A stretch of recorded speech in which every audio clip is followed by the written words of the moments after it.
What's up, guys? Welcome back to another video.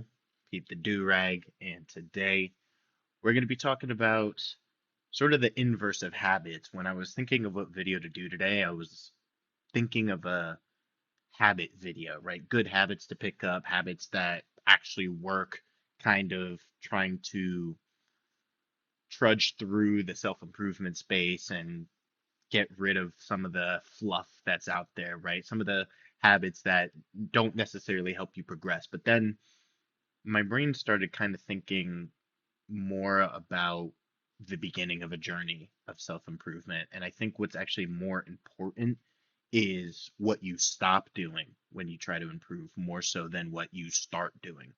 So I wanted to address some of these vices. I've kind of titled this The Seven Vices That Are Killing the World. And basically, I'm going to touch a couple things, right? The whole thing isn't necessarily going to be me preaching to you that you need to, cut all of this out tomorrow. It's going to be maybe some hints, some tactics of how to cut these things out of your life. A lot of these vices I've indulged in pretty heavily, and I'll give you guys some background on that and how I've overcame it to either some extent or at least gotten it under control to where I can live my life to a higher standard, right? So let's get into this. And again, killing the world, right? So it's very likely that you guys have one, if not more, of these vices. And you probably know quite a few people who also have these vices, right? These seven. So first, I want to talk about the delicate balance. And this will kind of set the preface for the rest of the video when I go into each vice. Just understand that engaging in these vices occasionally can be fine, right? There can be this moderation, there can be this delicate balance, but it is very delicate. And you have to be brutally honest with yourself in terms of what type of person you are, right? If you know you have an addictive personality, you know you get obsessed with things, and once you kind of find something new, you cling on to it. You need to understand that moderation might not be an option for you, right? So if it's going to be all or nothing when it comes to devices, you need to choose nothing. You have to understand that has to be the end goal, right? For somebody who just develops dependencies very quickly. So understand that.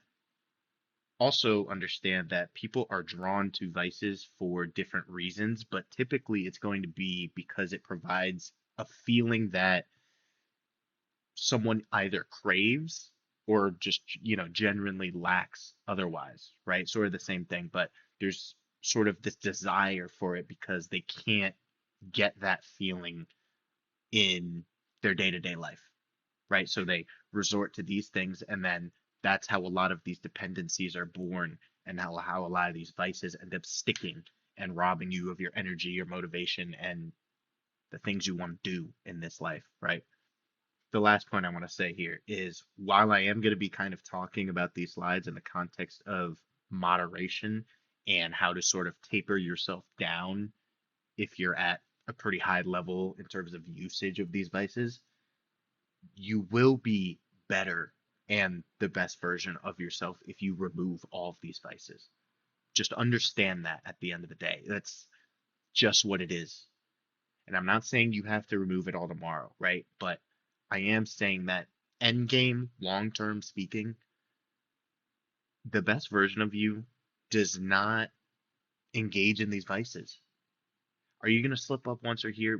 Yeah, you might, right? We're human, but just understand the whole delicate balance and oh, I do a little bit of this and a little bit of that sometimes, but I've got it on under control. That version of you gets absolutely demolished by the version of you that doesn't actually engage in those anymore, doesn't have any shred of those dependencies. Okay, so have that understanding going into this. And with that, we'll talk about alcohol. It's a very obvious one, but it being so obvious makes it very tricky because I would argue it's probably the most social drug in the world. People are drinking at dinner, people drink at brunch for like first thing when they wake up, people who go to college. people in high school, right? Getting fake IDs, drinking alcohol, then going to parties. If you go out, you should be drinking to some extent, right? You would be vastly in the minority if you go out to a club, a bar, a lounge, and aren't drinking some sort of alcohol. Very likely your friends do, et cetera, right? So it's so common that alcohol is almost not even seen as a drug, right? A lot of times, and I've seen people who make videos about vices and stuff, they say, yeah, cut out drugs, cut out alcohol. It's like, well, you already said drugs, and alcohol is included in that. But it's interesting how it distinctly is almost its own thing. Yeah, I don't do drugs, but I do alcohol, right? I drink alcohol. This stuff can fuck up your organs really badly, man. I mean, this thing can. So, just giving you a story about myself, I just graduated college where I drank a fuck ton. I was in a fraternity. I drank pretty much every week, to be honest with you guys. I can't really remember a week that I wasn't drinking or a weekend I wasn't drinking.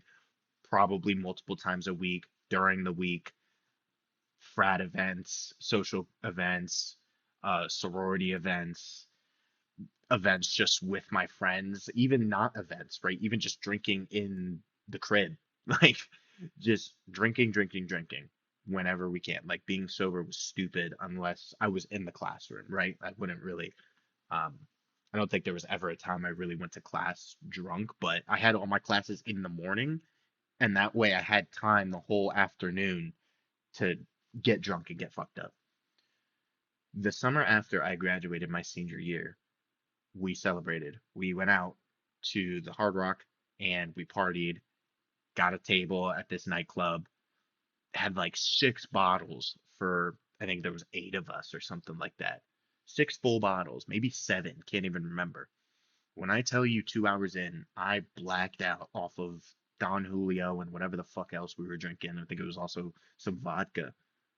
I had thrown my guts up in the sink and my stomach hurt for days afterwards. And when I went to go get it checked out, it turned out I had ruined the stomach lining within my stomach, right? I had chronic gastritis, which upon learning about that, I found that it actually is pretty common amongst Americans, but it's crazy, right? That was not the case pre-college or pre that night out, but that's what ended up happening, right? And I ended up having some pain in my liver too, even. So understand that alcohol is a poison, right? Heavyweight, lightweight. Oh, I can hold my liquor, dude. That's all fucking fairy dust. All right, it's bullshit. Alcohol is a poison. It's going to affect you. It's going to age your body. All of that being said, if you're going to indulge, and I do still indulge to this day, after that I had stopped for I think 8 months. I didn't take a sip of alcohol. I was still going out and not even drinking alcohol, but if you're going to indulge anyway, try not to have it every weekend, right? Every week. And you guys might be probably in a situation, if you're in college, you're probably drinking a fuck ton, right? But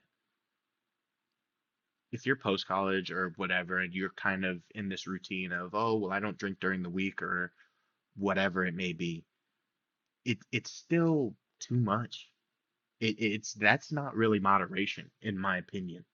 And your body is get the way it's going to deal with those effects. It's on a weekly basis, knowing that you're throwing back all of these drinks, and that's not even to tell how much you're drinking that one time during the weekend, right? You go on Saturday, and it's like, well, I only drank on Saturday last week, dude. You had 14 drinks. So you drink enough to have 2 drinks every single day of the week. You know what I mean? So don't go overboard with this stuff. Count your drinks when you go out, right? Set a limit for yourself. Honestly, everybody's different. If, you know, if I'm going out, I really try not to have any more than like 3. It's been more like 2 recently. Sometimes I don't drink at all. I don't, right? So try to set yourself a limit. Make sure you count. Make sure you stick to it. When you hit your limit, you're done. And drink water too, right? It's another big one. I think it helps with the pacing of the drinks, right? Some of you guys are fucking slurpers, no diddy, but you kill your drink super fast and then you're like, well, fuck, I need another one, right? You don't like standing in the club, fucking jabbing at some ice, empty cup, everybody else is drinking at the club, right? So getting a water can kind of help with that, and obviously pacing yourself with the water and rehydrating yourself is good too. Let's talk about it, right? And I was kind of alluding to it. It's another tricky one, right? Mary Jane, weed, marijuana. I used to smoke a fuck ton. I was the stoners. All of my friends are stoners. Some do still smoke. We all definitely smoke a lot less now, but I've been smoking since I was like 15 years old. And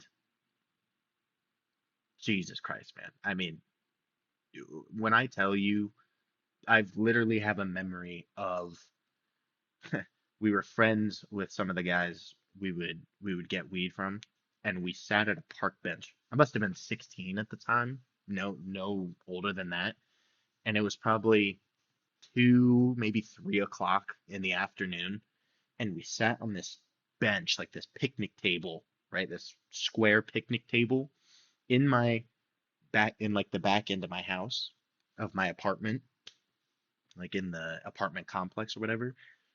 We smoked, I think, half a pound just throughout the day.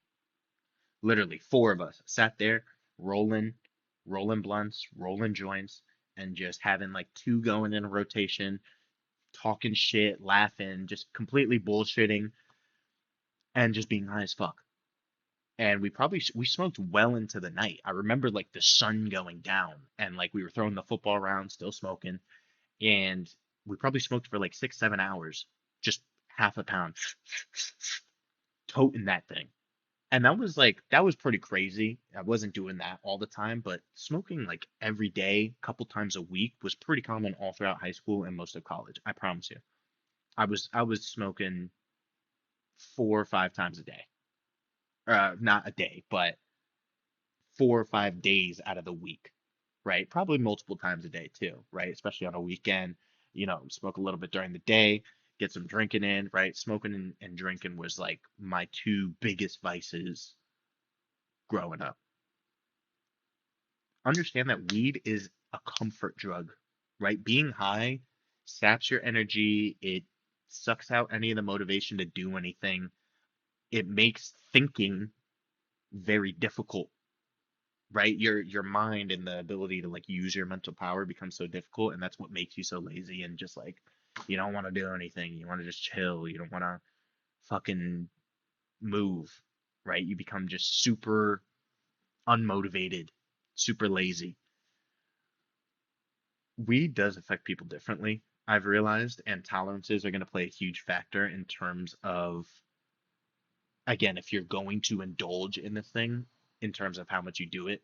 For me personally, it makes me tired, it makes me sleepy, it makes me feel groggy, it makes me pretty antisocial. I realized like there were times when I would smoke when going out and I wouldn't want to talk to new people or really fully engage in social situations. And I would almost think about like going home and getting some ice cream and just like watching some TV and probably smoking a little more weed when I got back. But yeah, it affects people differently, right? So for someone like me, if some of the stuff I said resonated with you, I would say that you probably shouldn't be smoking as often, if at all. I just think that whole being antisocial thing and wanting to be reclusive is just so counterintuitive to a fulfilling life. That's just my opinion on it, right? Weed can create dependencies very subtly. I think a lot more subtly than alcohol or some of these other vices that we're going to talk about. I've heard stories, and honestly, this hasn't happened to me, but I know people who needed to smoke weed to just eat food, just to feel hungry and gain an appetite, right? The munchies. But it got to a point of they literally would not eat, right? If for whatever reason they were sober during that day, it was very likely they weren't going to eat food because they never had a natural feedback loop of like, hey, like we haven't eaten today, right? The body was more like, well, we haven't smoked, we haven't gotten any new THC injected into the old noggin, so I guess we don't need food, which is crazy. And for sleeping, right? I think this one's a bit more common. People will say, I don't really smoke, but I do smoke to go to sleep, right? It helps me sleep, it helps me sleep.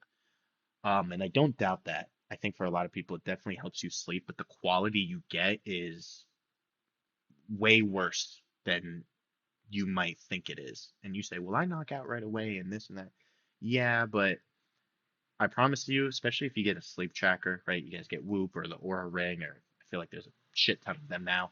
You'll see that smoking before going to sleep is fucking up your sleep, much like alcohol would, much like any other drug really would, right? It fucks with your REM and deprives you and your body of like the necessary recovery and necessary sleep.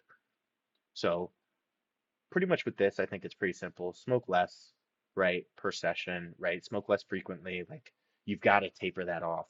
When you're buying weed, buy less of it, right? If you're the guy who is buying, fucking half an ounce, like taper it back, right? Taper back the actual quantity you're buying and then just taper off that way. And I have a last point here of don't wake and bake. I think smoking during the day, this idea of like sapping your motivation and stuff and energy, being groggy and wanting to fall asleep at like noon or 1 p.m. is absolutely terrible for you in terms of just trying to better yourself, right? And get the shit you need done. I don't care if you woke up at like 5 in the morning, dude, for your day to end at 1 p.m. is crazy to me, right? So make sure you get all your shit done, right? Wait for the fucking sun to start going down before you're indulgent in that sort of thing. Now, this vice I actually don't really have much experience with. I've hit a vape before, I've smoked a cigarette before, cigars, right? It's another very highly social drug, highly addictive. And a lot of the things I have written here are obviously facts, but also just experiences I've seen from people I've known, people who are my friends. This thing fucking hijacks your brain. And I am talking more about vapes here. Obviously, cigarettes and cigars all kind of apply, but when I'm talking about the abundance of it and how it just seems to be everywhere now, I'm obviously talking about all of these vapes, these new, mango, jewel, vape fucking thing, like all of this crazy fucking shit where like kids are fucking smoking vapes in high school now, right? It's almost super common. People vaping in the bathroom or whatever the fuck they're doing now. So obviously the damage to lungs and the dependency of using it to reduce anxiety and stress. And yeah, essentially just using that as a crutch anytime things shake up. Like it gets to the point where some of my friends were waking up, hitting the vape, and they needed to hit the vape. I had a friend who needed to hit the vape just to take a shit, right? He couldn't go to the toilet without a vape, right? It was you would take his vape instead of his phone to the toilet, right? So it it can be, and it happens very quickly, right? Someone who doesn't smoke will start hitting a vape and will get these, they will start buying them, going through two, three a week. I've seen it, right? Being dependent on nicotine to deal with the anxiety, manage your stress, makes it impossible for you to do it naturally, obviously, right? So that can be super, super concerning. You don't want to have a dependency on any of these things. And honestly, this is one I think you should just cut out completely. And that's why some of my tactics here are a little more drastic. Stop buying them. Stop surrounding yourself so frequently with people who always have them. Other people in your social group who probably have quite a big problem with it, right? You have to stop surrounding yourself with these people because even when you stop buying them, if you're always around somebody, you're gonna smoke it just as often on a night out or when you're hanging out at their house or whatever it ends up being, right? So you have to limit those people, be vocal about it, right? Hey, dude, I'm really trying to quit that shit out. And then stick to your guns, right? Even when they poke fun at you of like, oh yeah, okay, stick to your guns, right? And this last point I have is actually something my own mom used to do. and still kind of does for time to time, is was big into cigarettes, and she used to smoke a lot when she was younger. But now, if she ever, uh, you know, falls victim to her vice, she will smoke a cigarette, take a couple puffs, and just put it out, right? So, not smoking the whole thing, right? Throwing it out. And you might be, well, I already bought the vape, but might as well throw the whole thing out. Yeah, but that's the point, right? If you start treating the situation of like, okay, take a few hits and then you throw it out, it's like, dude, I just spent fucking however much money on that thing and I just threw it out. Why the fuck do I keep buying these things if I'm only gonna hit it two times, right? So you're kind of playing that game with yourself. But yeah, nicotine is a cancer, quite literally. Let's talk about junk food. Obvious one, thank goodness. I think people are becoming a lot more health conscious now, but it's people are still super susceptible to this thing. And I think a lot of it has to do with the idea of what eating clean really means. And people always say it's like, oh, it's going on a diet. And I've always hated that, right? Because I think going on a diet makes it seem like it's a phase and all these fad diets are coming out. Try this for 6 weeks and see it results instantly. Like you need to make the decision that no, I'm actually going to fuel my body with whole foods and things that actually provide me nutrients and boost my longevity, right? And give me energy. So junk food though, obviously pretty much does none of those things. It spikes your dopamine, the instant gratification that you have from the sugar or the fried food or whatever the fuck it ends up being, leaves you feeling lethargic. It represses your energy. It robs you of your overall health. It fucks up your stomach, your digestive system as a whole, skin, the weight that you gain. Obviously, holding fat in excess on your body can lead to a whole other slew of health problems, especially with your heart, right? And diabetes and all of these things, right? So you have to make eating clean a lifestyle choice. Understand it's not a diet. It's not, ooh, I need to only, go on this carnivore diet and I can't have any carbs or I need to do XYZ. Really what it is just eating whole foods, right? A lot of the stuff you see in the background here, these are not whole foods, right? And you know they're not. But cutting out the processed shit, I think a lot of it comes down to making it a lifestyle choice. And when you make it a lifestyle choice, you learn how to cook. You learn how to make your own sauces. You learn how to meal prep. Some of you guys might not want to learn how to cook. You can get a lot of these pre-prepped meals, right? Like all of these services that deliver it to you. I've personally never used one, but I know there's a ton of them out there. They deliver whole foods, clean stuff. That's way better than fucking Uber Eating, McDonald's or Wingstop or all these fucking whatever places that have all this fried processed shit going on. You understand what I'm saying? So once you make it a choice, you'll find out that, hey, it's not a diet. I don't have to restrict myself as much as I think, and I can actually enjoy food while still being clean, giving myself energy, putting food into my body that's going to serve it rather than rob it in the long run. Cheat meal, not a cheat day, right? I have kind of liked this idea because the concept of a cheat day feels like an excuse to just binge, right? Whereas a cheat meal kind of just feels more in the tone and of moderation, right? Of having it under control.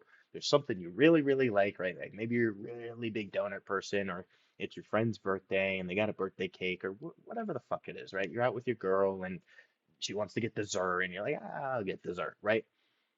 It's fine, right? To have a little something every now and then. But like the whole binging aspect of like, oh, I'm just gonna pig out, again, it's like deviating from the lifestyle choice that you made.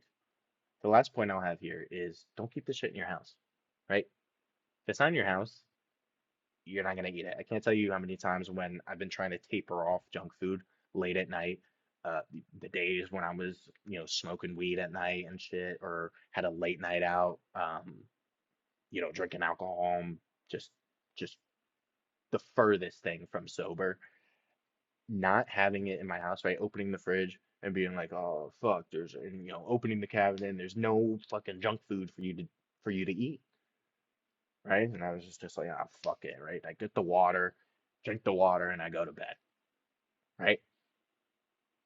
That will be a saving grace for you a lot of times when you're first initially trying to like cut out a lot of this shit, right?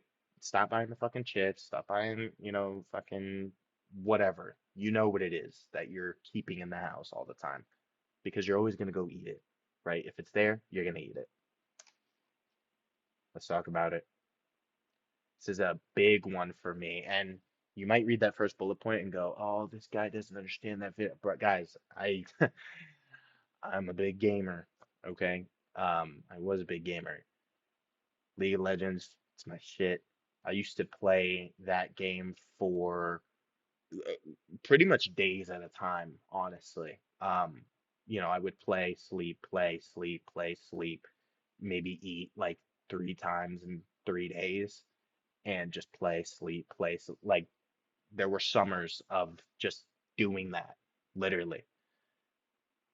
I would skip class in college sometimes just to play, like, and not just League, right? I played other games, Call of Duty, Fortnite when it was big, Apex Legends, some story games, God of War, and fucking like I used to fucking get into Minecraft.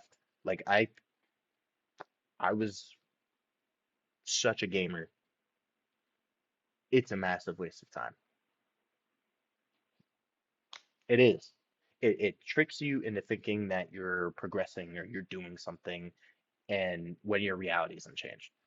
Now, you might be sitting there and say, well, Damien, I already know that, right? I know that I'm just progressing a character and not myself, and I need to work on myself, and I know that, right? I've separated the two. Good.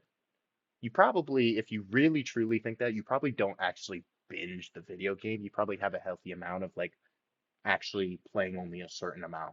And maybe it's only because your schedule allows for that. Maybe on the weekend you fucking blow a whole Saturday just on the game, whatever. Thing is this to me is the ultimate escapist vice. It's very likely to envelop you in a new reality, right? I would say even more so than weed and alcohol and all these things that actually like chemically change your mind.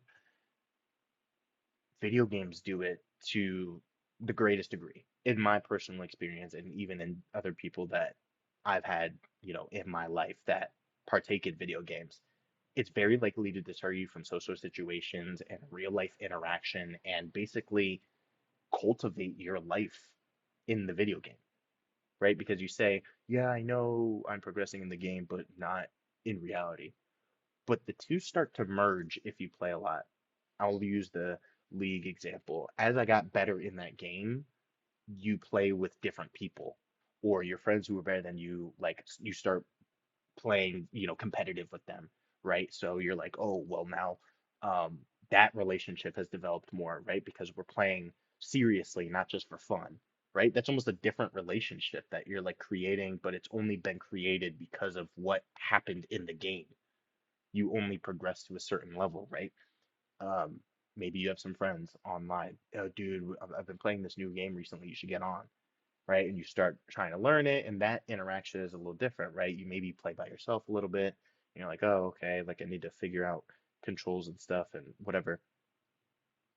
Your status will go up in terms of like being better at the game, right? As you progress in the game, you as a person, people want to play with you in the game because you're good in the game. Does that make sense? You understanding where this is going? So it becomes an ultimate escapist thing, dude. If you're doing shit in life, but you're an absolute dog at a game, you're just a beast at 2K or League or Call of Duty or whatever, and everybody wants to play with you, you're making friends, and you feel good about yourself because you're shitting on kids and whatever. Like you're gonna get wrapped up in that. How could you not? It's the most positive instant feedback loop over and over and over and over again. So you say that you're conscious of not being attached to that progression, but it is attached to you. because you're putting in your time into it, right? And you're controlling it.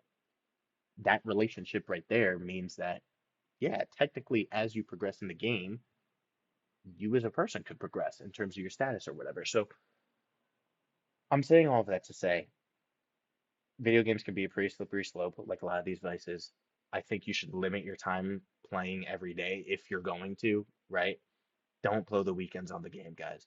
And the reason I've said that is because, like I said in the example where maybe you're watching this and you're like, oh, well, I don't really play that much. I probably only play like 2 hours a day after work, or I probably only play, a couple hours after school. Okay, first of all, you're playing like 3 hours a day every day.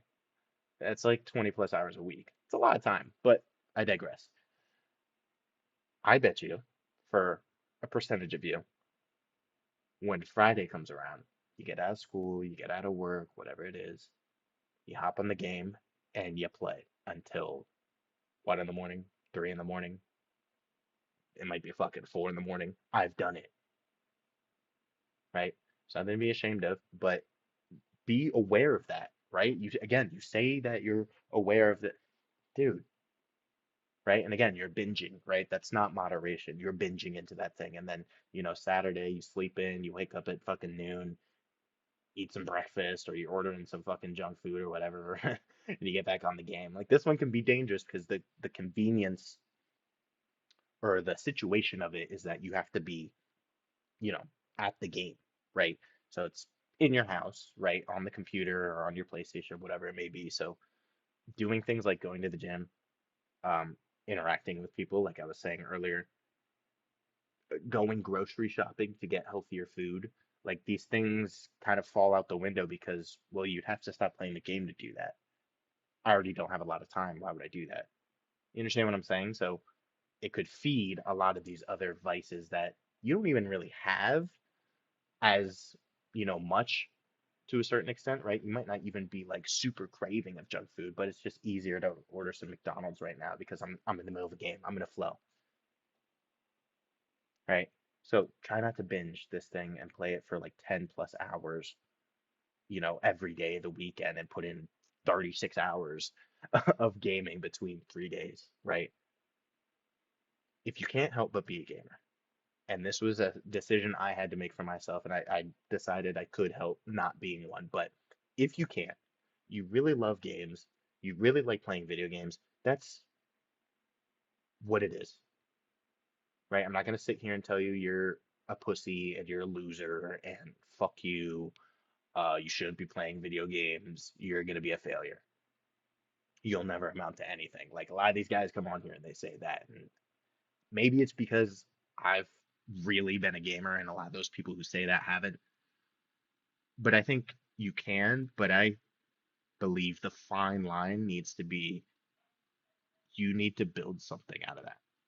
With the landscape that it is now, if you're not streaming, recording, posting videos, you're in discords, like meeting people, putting content out while gaming, refer to the first line here. You're wasting your time, guys. I don't even get why you're doing it, right? If you like doing it, that's fine.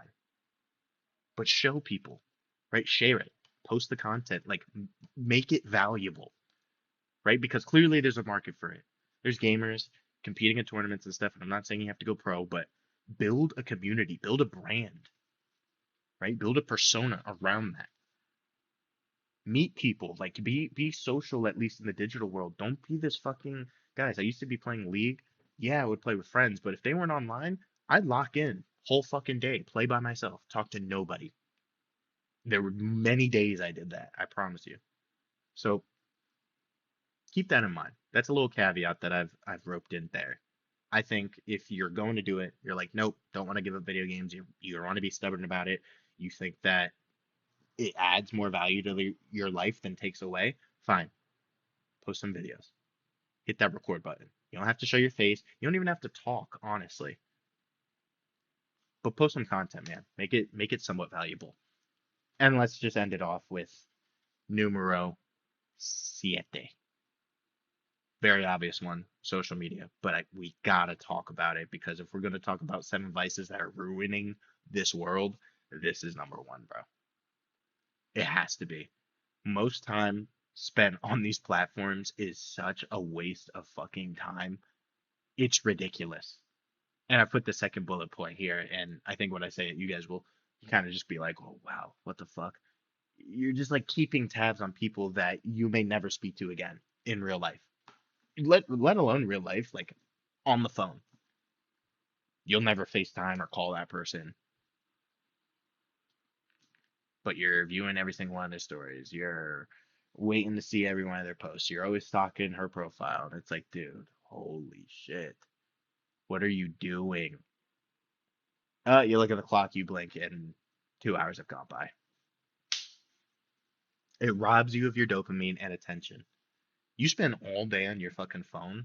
Pay attention to how you feel. You've probably had glimpses of it on days that's just really fucking bad and like you literally didn't even get out of bed. I've had days like this. Don't even get out of bed, roll over, order fucking, DoorDash or Uber Eats on my phone. Okay, great. Put the phone down. Turn on the TV, scroll on my phone. Oh, okay. The hardest part of my day was fucking getting up to go to the front door downstairs and pick up my Uber Eats. It robs you of your dopamine, robs you of your attention.